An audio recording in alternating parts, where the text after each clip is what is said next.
Olá pessoal, tudo bem? Um grande abraço para você ligado aqui no Mestres da História, em parceria com o LAC Concursos, que como você bem sabe, é o maior site de videoaulas do Brasil, quiçá das Américas.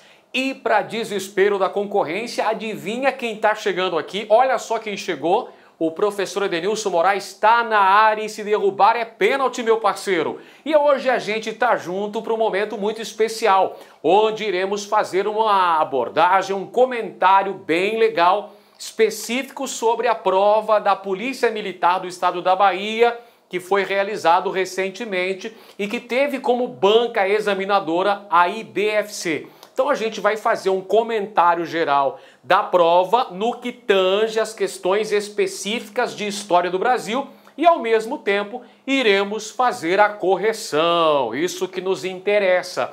E você que se preparou com a gente aqui focado no LAC Concursos, tenho certeza que conseguiu um grande desempenho. A gente está na torcida para você gabaritar e conseguir a sua tão sonhada aprovação. E não se esquecendo, você que é novo aqui na parada, você que é novo aqui no nosso canal, não se esqueça de se inscrever. É muito importante. A nossa meta é alcançar 20 mil inscritos até o final deste ano. Já estamos atualmente com cerca de 15 mil inscritos. Precisamos de mais gente para fortalecer o movimento aqui do canal Mestres da História, com aulas de qualidade 100% gratuito para você aqui no YouTube. E não se esqueça de deixar o seu comentário também, pessoal. Isso também é muito importante. Isso ajuda na divulgação. Compartilhe nas suas redes sociais e olha só, saraivada de likes aqui, pessoal. A gente quer muito like para a gente conseguir realmente divulgar este vídeo para muita gente. Muito bem, vamos começar falando aqui, vamos começar motivando a galera que estudou, que se empenhou com muito afinco, determinação, disciplina ao longo de todo esse processo. Então agora você merece curtir essa grande vitória. Olha só a frase que eu trago para vocês para iniciar a nossa aula, para abrirmos os nossos trabalhos.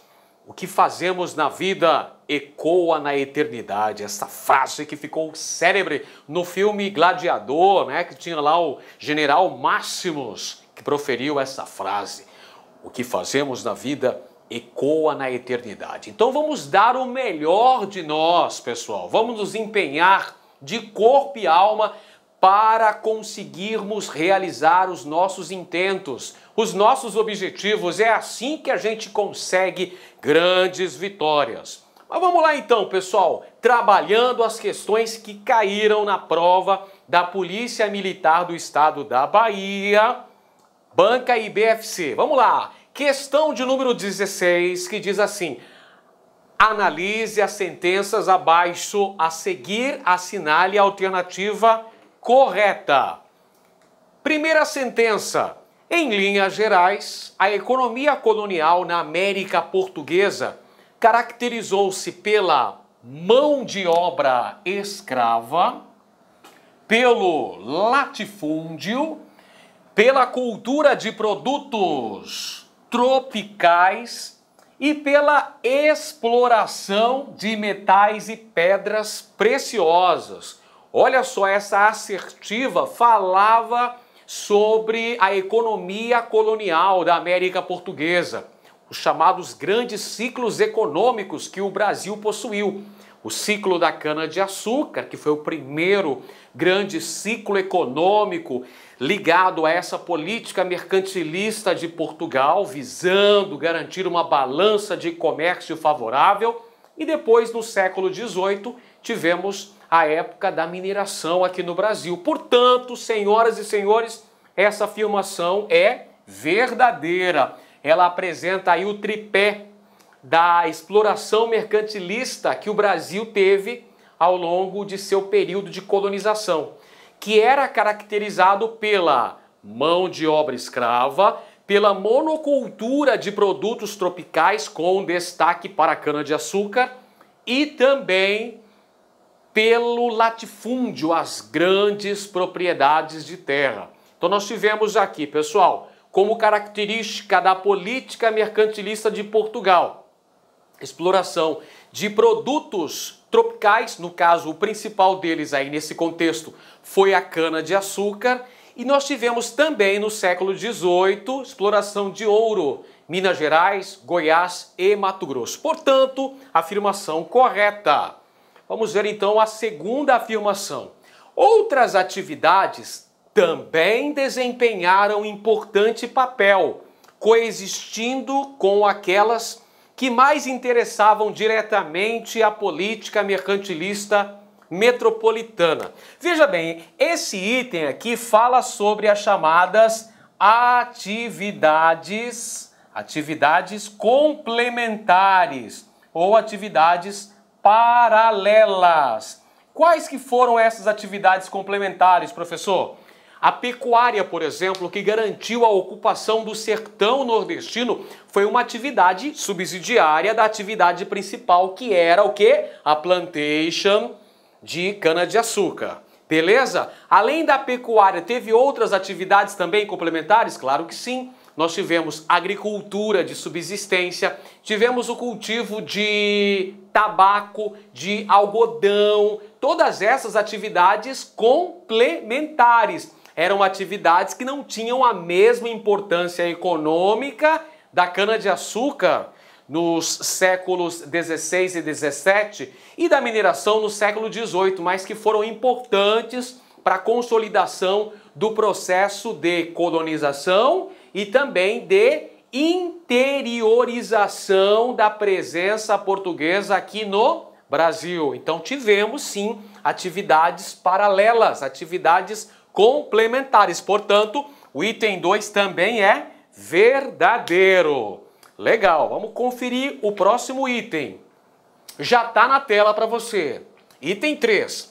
Embora a agroindústria do açúcar tenha sido uma atividade estratégica importante para a economia colonial, ela foi colocada em segundo plano, já que a cultura cafeeira, vamos grifar aqui, cultura cafeeira, foi priorizada por conta da farta mão de obra escrava existente na época. Moçada, muito cuidado aqui, galera. Informação incorreta, essa daqui é falsa. Por que ela é falsa aí, professor Edenilson? Gente, olha só. A agroindústria açucareira, a produção de açúcar aqui no Brasil, com destaque para a região Nordeste, principalmente Pernambuco e Bahia, era a principal atividade econômica. Não estava em segundo plano coisíssima nenhuma. Ha! Tá querendo me enganar? Claro que não! E mais, olha o outro erro que aparece aqui, gente. Falando da cultura cafeeira. Cultura cafeeira desenvolveu-se no Brasil quando? Durante o século XIX. Século XIX não é período colonial, moçada. Século XIX é período imperial. O açúcar predominou no período colonial. O açúcar foi do período colonial brasileiro, enquanto que o café desenvolveu-se, ganhou grande projeção no século XIX, no período já do Brasil independente, a época Brasil Império, principalmente o segundo reinado, que é o reinado de Dom Pedro II. Portanto, não conseguiu nos enganar essa afirmação, gente, é porque ela é falsa, ela é incorreta. Temos ainda mais uma afirmação, a número 4, que diz o seguinte. Vamos lá? Acompanha comigo. A implantação da agroindústria cafeeira articulou a exploração da América e África. Esta fornecedora de mão de obra e ajudou a contornar a crise do comércio oriental, num período em que o monopólio português das especiarias era posto em xeque pelos holandeses e ingleses. Vemos aqui mais uma afirmação incorreta, falsa. Por que isso aí está errado, professor? Acompanha comigo, olha só, na primeira frase ele já dá a deixa para você. Agroindústria cafeeira? Acabamos de falar que o café teve uma importância vital para a nossa economia apenas no século XIX, durante o Brasil Império, moçada. Porque durante o período colonial, qual foi mesmo o principal produto? Isso aí, acertou! Açúcar foi o principal produto. Então, no lugar de agroindústria cafeeira, ele devia falar o quê? Agroindústria açucareira. Aí estaria correta essa afirmação. O açúcar foi escolhido para dar início ao processo de colonização da América Portuguesa em razão de uma série de fatores. Vamos elencar alguns? Vamos lá então. O comércio das especiarias, que durante muito tempo foi lucrativo para Portugal naquele contexto das grandes navegações, quando os portugueses conseguiram chegar às Índias, conseguiram concluir o chamado périplo africano. Lembra do Vasco da Gama? Pois é, Vasco da Gama chegou a Calicut, nas Índias, e aí implementou o comércio das especiarias, que foi muito importante para Portugal naquele contexto histórico de final do século XV, comecinho do século XVI. Porém, o comércio das especiarias declinou rapidamente, por conta de uma série de fatores, é verdade. Por conta das viagens que eram muito dispendiosas, muito caras e demoravam muito tempo, e por conta também dos concorrentes que Portugal passou a ter nessa atividade econômica. Outro problema importante aí, pessoal, a atuação de piratas que atacavam em várias áreas do litoral brasileiro. A exemplo dos franceses. Os franceses que não concordavam com o Tratado de Tordesilhas e faziam incursões periódicas em várias áreas litorâneas da América Portuguesa. Aí Portugal resolve dar início à colonização efetiva deste território a partir de 1530. Envia a expedição de Martim Afonso de Souza, posteriormente cria o sistema de capitanias hereditárias e depois o governo geral e escolhe o açúcar para ser o produto carro-chefe para incrementar essa atividade econômica. Por que razão justamente o açúcar? Por ser este um produto com muito mercado consumidor na Europa, muita aceitação, gerava uma grande lucratividade. Os portugueses já tinham experiência no cultivo de cana-de-açúcar em seus arquipélagos e tinha também a participação do financiamento holandês nessa atividade. E além disso, pessoal, não podemos esquecer que a região Nordeste, o litoral do Nordeste brasileiro, apresentava condições geográficas e geológicas muito favoráveis. Solo fértil do tipo massapê e clima tropical úmido. Então pronto, caiu a sopa no mel. Por essa razão que a cana-de-açúcar foi justamente o gênero agrícola escolhido a dedo pelos portugueses para dar início à colonização da América. Então é agroindústria açucareira e não agroindústria cafeira, meu querido. Afirmação falsa. Bacana. Então vamos ver aqui o comando. Estão corretas as sentenças? Você viu comigo que apenas os itens 1 e 2 estavam corretos. Onde é que fala que o item 1 e 2 está correto? Na letra A. Letra A de amor. Muito bem, pessoal. Vamos para a próxima questão. Questão de número 17. Deixa eu apagar enquanto isso. Muito bem. Olha só. Assinale a alternativa que completa corretamente a lacuna. Vamos ver então a frase. Temos a frase aqui, olha só. Dentro do universo colonial, é importante destacar o cotidiano das relações escravistas. Percebeu qual é o tema que vai ser tratado aqui nessa questão? Relações escravistas, o tema da mão de obra escrava no Brasil colonial. Então vamos lá. Embora muitos proprietários vissem os cativos como simples coisas e usassem a força e outros recursos para conservá-los nessa categoria, vamos agora ver as alternativas que melhor completam aqui o contexto que é trabalhado nessa questão acerca das relações escravistas no Brasil. Letra A diz que os escravos os libertos e seus descendentes foram agentes passivos. É de brincadeira? Agentes passivos aceitaram passivamente a condição de escravos? Não reagiram de forma alguma, não se organizaram, não se rebelaram, não tiveram atos de resistência? Claro que não, essa afirmação é errônea, muito errada, mesmo diante de imposições feitas para os proprietários. Claro que isso não aconteceu, gente.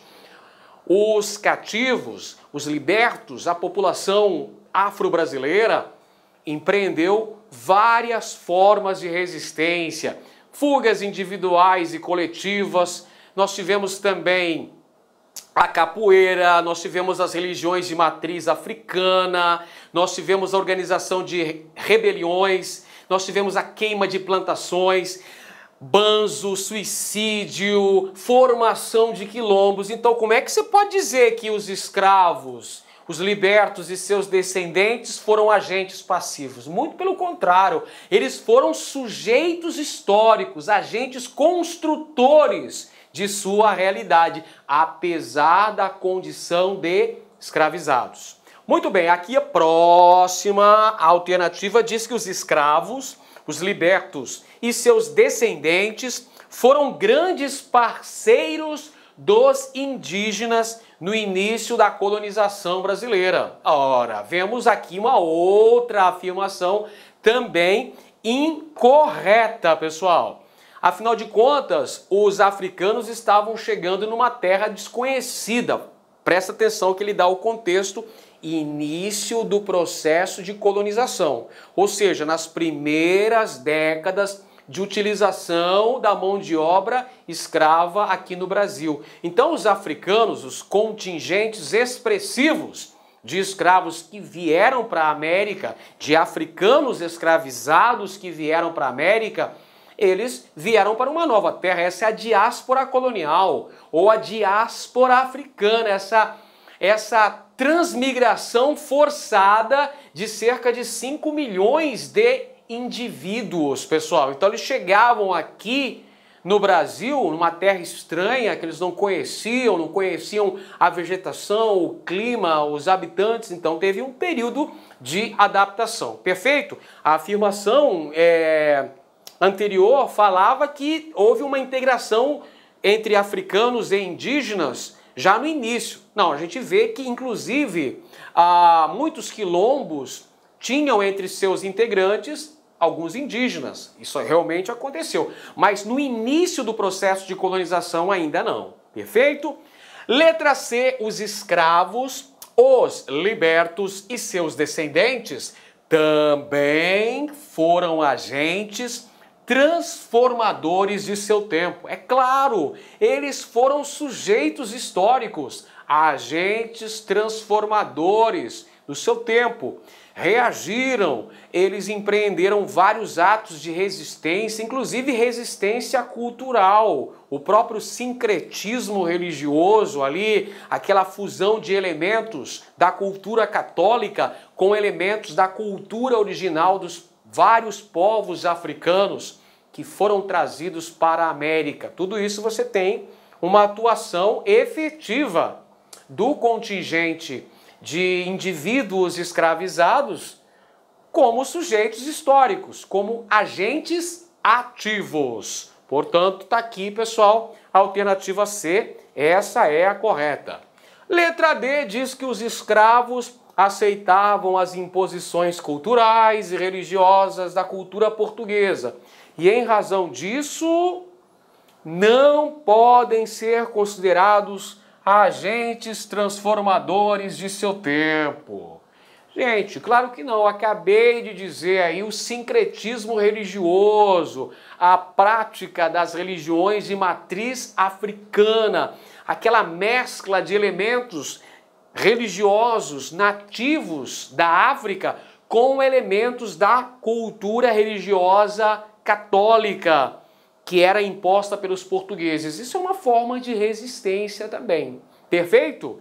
E letra E, os escravos, os libertos e seus descendentes também foram agentes conservadores de seu tempo? Não, conservadores não. Agentes transformadores, porque existiram vários atos de resistência contra a vigência do sistema escravista no Brasil. Perfeito? Portanto, como já sabemos, a alternativa correta aqui, letra C. Letra C de casa. Bacana. Questão 18, assinale a alternativa correta. A história do Brasil mostra que a ascensão do presidente Getúlio Vargas ao poder rompeu com 4 décadas de revezamento entre paulistas e mineiros na presidência, conhecida como política do café com leite. Para impedir que os paulistas continuassem como mandatários do país, foi criada a Aliança Libertadora, que articulou um golpe que impediu a candidatura de Júlio Prestes. Muita calma nessa hora. Vamos analisar criteriosamente essa questão, porque a IBFC pisou na bola. Puxa vida, IBFC! Falava tão bem de você. Pisou na bola por quê? Olha só, moçada. A questão está falando sobre a ascensão de Getúlio Vargas à presidência da República no Brasil, fato este que aconteceu no ano de 1930, num episódio que ficou conhecido como Revolução de 30, ou Revolução de 1930, que foi basicamente um golpe de Estado que depois o presidente Washington Luiz impediu a posse do eleito Júlio Prestes e colocou lá na presidência da República, lá no Palácio do Catete, Getúlio Vargas. Então precisamos fazer alguns adendos importantes. Aqui o enunciado da questão fala que a ascensão de Vargas rompeu com aquele revezamento que existiu durante praticamente 40 anos entre os dois estados mais ricos e importantes politicamente do Brasil, São Paulo e Minas Gerais, que durante muito tempo estiveram reunidos na chamada política do café com leite, o velho acordo oligárquico entre São Paulo e Minas Gerais, que praticamente se alternavam na condução da presidência da República no Brasil. Até aí, beleza, tranquilo. Porém, pessoal, a banca começa a pisar na bola no decorrer da afirmação, quando diz que para impedir que os paulistas continuassem predominando à frente da presidência do Brasil, foi criada a Aliança Libertadora. Não, IBFC, foi criada a chamada Aliança Liberal. A Aliança Liberal era formada pelos estados do Rio Grande do Sul, da Paraíba e também de Minas Gerais. Beleza? A Aliança Liberal foi formada para concorrer com São Paulo. São Paulo lançou a candidatura de Júlio Prestes, ex-governador daquele estado, enquanto que a oposição lançou a Aliança Liberal. Lembra a Aliança Liberal? Rio Grande do Sul, Paraíba e Minas Gerais. Aí você fala, uai, Minas Gerais não estava com São Paulo, professor? Estava com São Paulo até as eleições de 30, quando o presidente Washington Luiz deveria lançar um candidato mineiro. Mas ele lançou um candidato paulista, então os mineiros se sentiram traídos, se sentiram apunhalados pelas costas. Então eles vão apoiar a oposição. Quem que era a oposição? Aliança Liberal. E não Aliança Libertadora, Aliança Liberal. Ocorrem as eleições em 30. A Aliança Liberal tinha como candidato Getúlio Vargas. E São Paulo lançou a candidatura de Júlio Prestes. Então veja, o golpe de 1930, que entrou para a história chamado de Revolução de 30, não impediu a candidatura de Júlio Prestes. Júlio Prestes foi candidato. Não só foi candidato, senhoras e senhores, como também venceu eleições realizadas em março daquele ano. Porém, ele não foi empossado, porque em outubro daquele ano, mais precisamente no dia 3 de outubro de 1930, irrompeu um movimento que derrubou a oligarquia cafeeira no poder e inaugurou um novo período histórico do Brasil, que é chamado de Era Vargas. Então a nossa banca IBFC pisou no tomate, escorregou na casca de banana. Muita gente deve entrar com recurso aí contra essa questão, apesar de ser uma questão bastante fácil. Mas o enunciado aqui literalmente vacilou. Deu mole. Muito bem, deu brecha aqui. Letra A, vamos conferir aqui o item A. Essa articulação política colocou Getúlio Vargas no poder. 1930 a 1945. Estado Novo. E ficou conhecida como Revolução de 30. Olha só, essa afirmação está incorreta por causa dessas duas palavrinhas, Estado Novo. Porque o Estado Novo é apenas um dos períodos que compõem a chamada Era Vargas. Você se lembra muito bem, acompanhou as aulas conosco, que a Era Vargas vai de 1930 a 1945 e, por sua vez, ela está dividida em 3 fases. A primeira delas chama-se Governo Provisório, vai de 1930 a 1934. A segunda delas chama-se Governo Constitucional, vai de 1934 até 1937. E a terceira e última chama-se Estado Novo, vai de 1937 a 1945. Esse período que vai de 30 a 45 não é Estado Novo, é a Era Vargas como um todo, não é? A Era Vargas durou 15 anos, pô. O Estado Novo é que durou 8 anos. Foi de 1937 até 1945. Portanto, está errada a afirmação A. Vamos conferir a afirmação B? Essa articulação política colocou Getúlio Vargas no poder. 1934, 1937, governo provisório, e ficou conhecida como Revolução de 1934. Errada, pessoal, errada, porque o nome desse movimento é Revolução de 1930. E errado também, porque o período que vai de 34 a 37 é governo constitucional, porque Vargas chega ao poder em 1930. Errada a letra B. Letra C, essa articulação política colocou Vargas no poder. 1929, 1934, governo provisório, ficando conhecida como Revolução de 1929. Errado de novo. Revolução de 1930. E Vargas ficou no poder de 30 a 45. De 1930 a 34, governo provisório. 34, 37, constitucional. 37, 45, Estado Novo.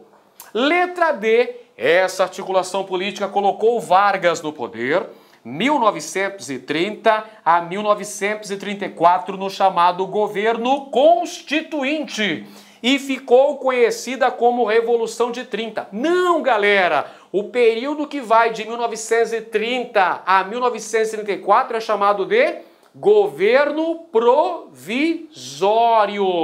Aliás, nunca um provisório foi tão permanente na história do Brasil. Então, por exclusão, já chegamos à alternativa correta, letra E. Essa articulação política colocou Getúlio Vargas no poder.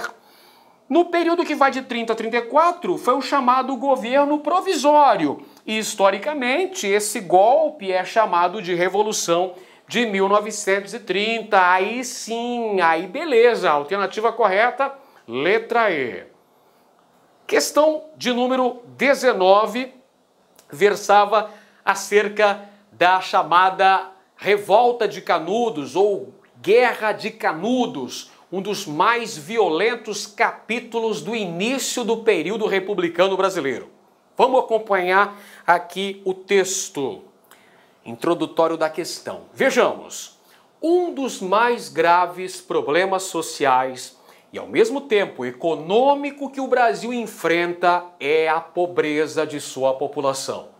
Sabe-se que, comumente, governos brasileiros têm utilizado políticas indutivas de crescimento econômico como medida redutora da pobreza, sem, no entanto, obter resultados satisfatórios ou permanentes.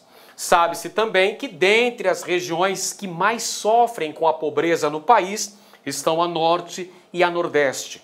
Estudos históricos mostram que, em razão disso, houve um conflito no Nordeste brasileiro, liderado por Antônio Conselheiro, que ficou conhecido como Guerra de Canudos. Sobre esse assunto, analise as afirmativas abaixo, dê valores verdadeiros, V, e falsos, F. Vamos conferir então. A questão fala sobre a Guerra de Canudos, fala sobre esse movimento importante de cunho social, religioso, que aconteceu no Nordeste brasileiro, mais especificamente no sertão da Bahia, a formação ali da comunidade do Belo Monte, do Arraial de Canudos, por volta de 1893. Portanto, no início do período republicano no Brasil. E a Guerra de Canudos que aconteceu lá em 1897. E a liderança do movimento cabia a um beato, a um líder messiânico, um arauto, uma espécie de profeta chamado Antônio Vicente Mendes Maciel, mais conhecido como Antônio Conselheiro, aquele que dizia que o sertão ia virar mar. Que beleza! Vamos conferir então as afirmativas. Primeira delas, a situação do Nordeste brasileiro no final do século XIX era muito precária. Fome, seca, miséria, violência e abandono político afetavam os nordestinos, principalmente a população mais carente. Toda essa situação, em conjunto com o fanatismo religioso, desencadeou um grave problema social. Verdadeira afirmação, gente. Essas eram condições sociais, econômicas e políticas de parte da região Nordeste no início da República no Brasil, ali na transição do século XIX para o século XX, finalzinho do século XIX para sermos mais precisos. Fome, miséria, exploração, opressão dos coronéis, exploração da mão de obra, concentração fundiária, associada a essa crença ao catolicismo popular, não é? Surgimento desses líderes, desses verdadeiros arautos, como é o caso do Antônio Conselheiro. Segunda afirmação, em novembro de 1896, no sertão da Bahia, foi iniciado um conflito civil que ficou conhecido como Guerra de Canudos. Essa guerra durou quase um ano, até 5 de outubro de 1897, e devido à força adquirida, o governo da Bahia pediu apoio da República para conter esse movimento formado por fanáticos, jagunços e sertanejos sem emprego. É a chamada Guerra de Canudos. Foram enviadas 4 expedições militares para Canudos. Primeiro foi uma expedição municipal, depois uma expedição estadual, né? O governo do estado da Bahia mandou uma expedição militar para lá. Ambas foram derrotadas, foram praticamente humilhadas pelos conselheiristas, pelos habitantes do Arraial de Canudos, o Arraial do Belo Monte. Aí entrou em ação o Exército Brasileiro, o Exército da República. A primeira expedição militar do Exército Brasileiro comandada pelo Moreira César, o corta-cabeças, foi praticamente aniquilada, foi derrotada ali pelos habitantes do Arraial de Canudos. A segunda expedição federal, que por sua vez é a quarta expedição enviada para Canudos, lembra que eu falei 2 expedições locais e 2 federais. A quarta expedição promoveu a destruição total do Arraial de Canudos. Perfeito? Então a afirmação também é verdadeira. Segunda afirmação também é verdadeira. Terceira afirmação.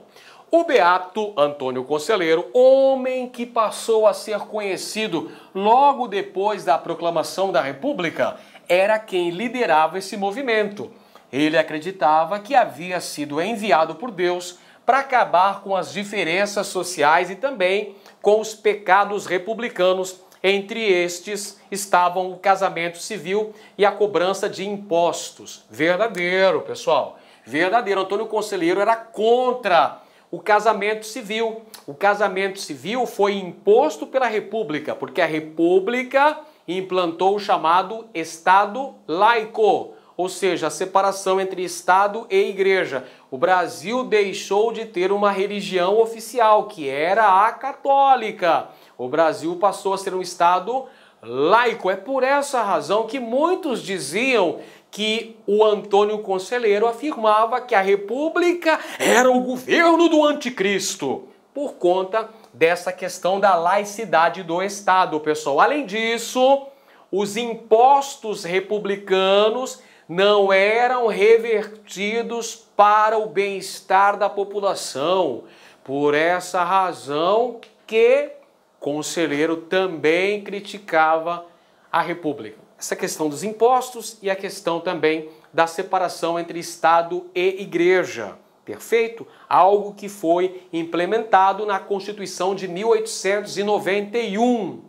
Constituição de 1891 estabeleceu, então, o Estado laico no Brasil. O Conselheiro era contra isso. Verdadeira afirmação, gente. Quem assistiu ao filme Guerra de Canudos, que tinha lá o José Wilker no papel de protagonista, do papel de Antônio Conselheiro, percebeu todo esse contexto histórico importantíssimo. Ou quem leu a obra de Euclides da Cunha, Os Sertões, também sabe do que eu estou falando.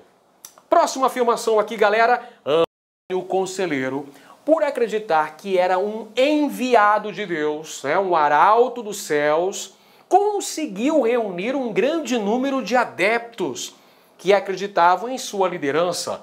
E em razão disso, ele realmente poderia libertá-los da situação de extrema pobreza na qual se encontravam. Pessoal, é por essa razão que este movimento é considerado messiânico. Nós temos uma importante liderança. Quem que era a liderança do movimento?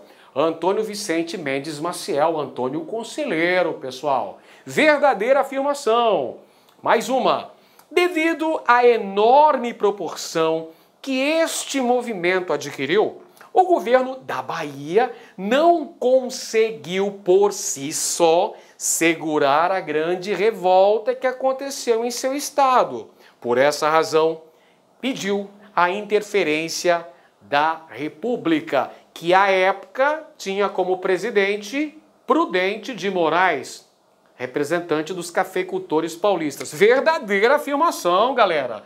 Lembra que eu falei, foram 4 expedições militares enviadas para Canudos. As 2 últimas, a propósito, eram expedições federais, com um grande número de soldados e com munição pesada. Não é à toa que não restou pedra sobre pedra. Afirmação correta. Assinale a alternativa que apresenta a sequência correta de cima para baixo. Então a gente já sabe que a sequência correta é tudo verdadeiro. Então tá lá na letra D. V. Verdade. Letra D é a correta. E a questão número 20, moçada, para a gente fechar a nossa correção. Vamos conferir.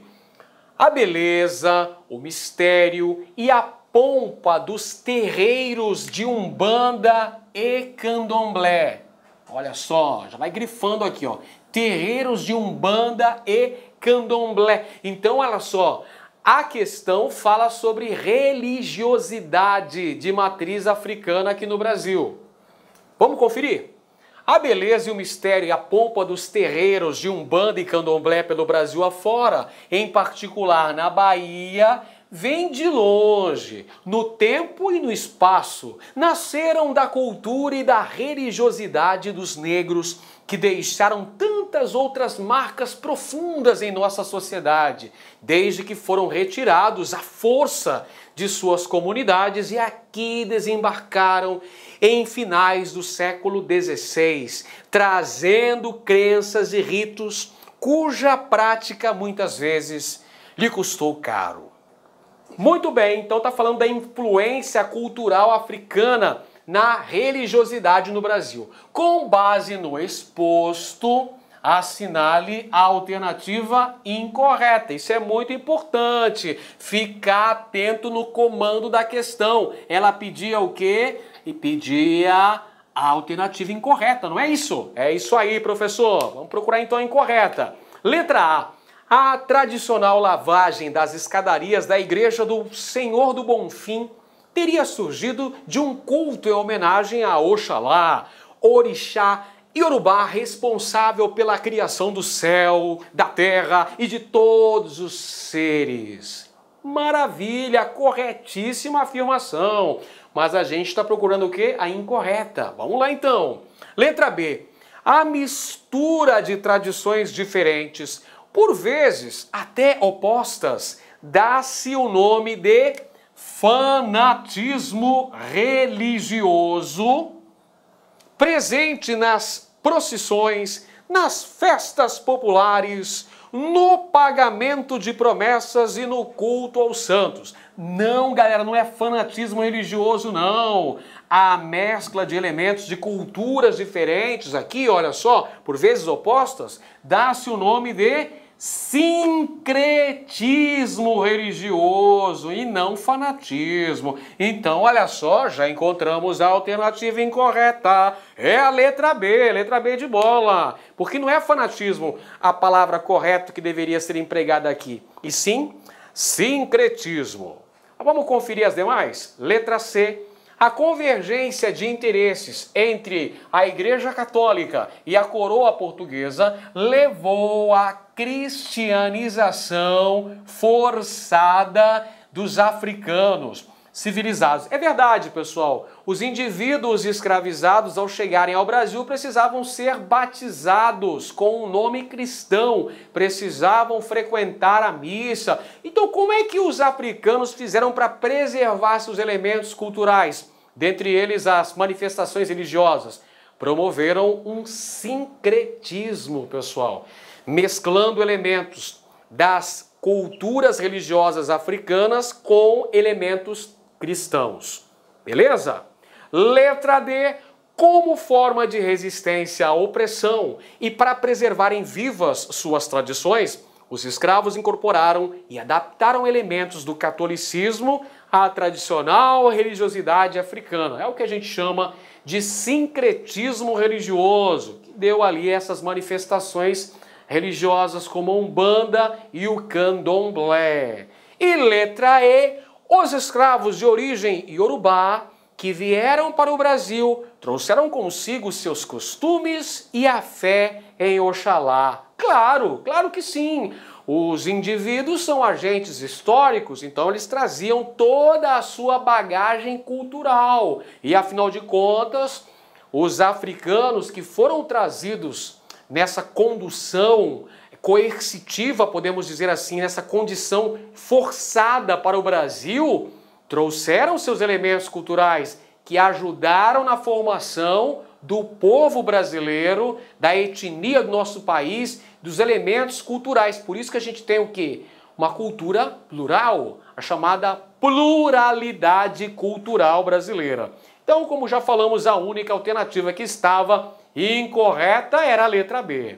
Não é isso? Beleza então, galera, muito obrigado você que acompanhou a nossa correção aqui no canal Mestres da História. Não se esqueça, você que é novo aqui na Quebrada, se inscreva no nosso canal toda semana. tem vídeo novo, tem vídeo de provas comentadas, tem vídeo aulas, tem lista de exercícios, tem um monte de coisa boa, vem muita novidade por aí. E não se esqueça também de curtir o nosso vídeo, deixar o seu comentário, compartilhar também nas suas redes sociais. Eu espero que você tenha tido um grande desempenho e espero ver o seu nome na lista dos aprovados. Aí sim, hein? Aprovado, daquele jeito. Um grande abraço a todos e até a próxima. Valeu, pessoal!